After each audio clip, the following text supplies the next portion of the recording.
Hello everybody, welcome to Crafty Soup. My name is Misty, and the new month of course means a kit building time for me over at the Counterfeit Kit Challenge. And we always start off our kit builds with inspiration, and this month we are using the Citrus Twist kit, and this is called their Life Crafted kit, and it is specifically the Weekender from March 2020. So let's dive into this kit and check out what our inspiration holds. First thing I noticed right away is the very bold pops of color. These are not colors I use very often, like a chartreusey green and these vibrant yellows. So I'm really curious about where I'm going to go with this. So diving closer into the paper, I'm noticing some things in here a little deeper. So I'm seeing lots of floral prints, which I do have that in my stash, some geometric prints and some stripes, a little house print, and I know I have some things like that.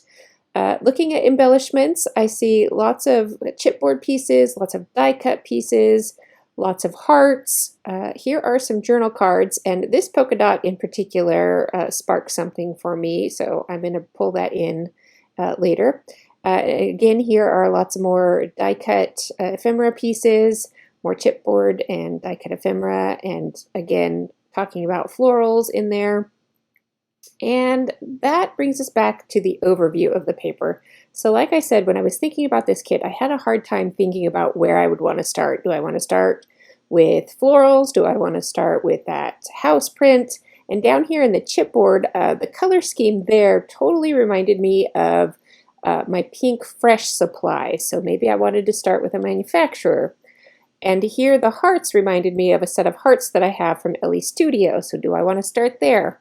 So it's always hard to know where to start, and I decided to go ahead and turn to the papers and start there. And when I take a closer look at these papers, I did notice a purple print in the papers. I didn't have kind of that gritty texture prints, but I did find a floral. And then I'm pulling a bunch of papers out of this kit, which is from the Scrapbook and Cards Expo company that run events. They also have a few products.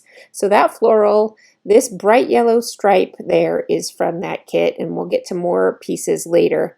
Now, when we're looking at the stripes in the kit, that is a funky stripe in the inspiration piece, and I didn't have anything quite like that, but here is what I came up with. A couple of different stripes in their own funky styles. This one is two different tones with small tiny stripes. Now these are pieces I printed from a Tracy Reed designer product, and they're intended to be printed at 12 by 12, but I don't have a 12 by 12 printer, so I printed them at 8.5 by 11 and kind of split the design so I would get both elements. Next up, the inspiration had these funky florals on this background, and I didn't have anything like that, so I just went with the scale of the print and chose some medium-sized prints to put in there. And then that house print, this is the one I pulled again from that kit that I mentioned earlier. And moving on to that word print, I didn't want anything that was specifically birthday, which, well, I guess it's not specifically birthday since it just says happy, but that's totally what it reminded me of. So I did pull some word prints, and then we kind of quickly skipped past a grid print. And then for that little yellow floral, I found that pink, yellow, and green floral. And then here for this geometric, I pulled these two pieces. Now that one is geometric, but the first polka dot one was inspired by that cut apart card. And then, of course, we had some stripes in the inspiration. So this is another piece from the Tracy Reed kit. And this floral from that same Tracy Reed kit actually was kind of what sparked me to do more pieces from Tracy Reed.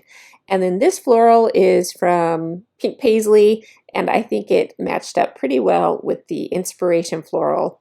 And then because I need some good solids in my kit, I did throw in a couple of pieces of wood grain. So let's go ahead and take a look at embellishments. There were cut apart cards in the inspiration, so I pulled the same sheet from that Scrapbook and Card Expo pack, as well as the stickers from the Scrapbook and Cards Expo manufacturer pack. And then there were lots of labels in the inspiration piece, so I pulled in that piece, which is the Stamp Market, leftover bits from other kits. Here is some more Pink Fresh Studio, and I plan on cutting that apart to use as embellishments.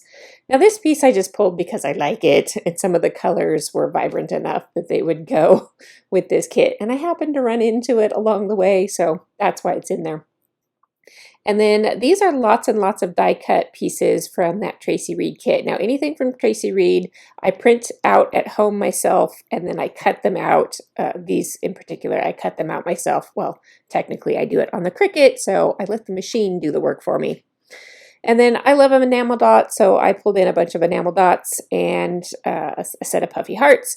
Now the inspiration kit had some chipboard, and I actually don't have a lot of chipboard in my stash, so I went looking for other textural elements. I found some puffy stickers and some kind of faux leather stickers that were actually from Citrus Twist Kits when I subscribed to their kits a few years ago. I did find one sheet of chipboard that a few of those pieces would work. And then I'm moving on to my alphabets because I've realized that I need to add more alphabets to my kits because I really like to mix and match, and I haven't been doing that. So I did pull out several alphabets, including the gold that matched up with the kit. So here is an overall look at what we've got going on. I hope you got something useful out of seeing my process for kit building, and if you did, I would appreciate a thumbs up because that does help my channel, and I'd love to invite you to come join us over at the Counterfeit Kit Challenge group because we do love seeing your work, and all the information will be in the show description below so you can find links to that. Thanks for watching, and I'll see you next time.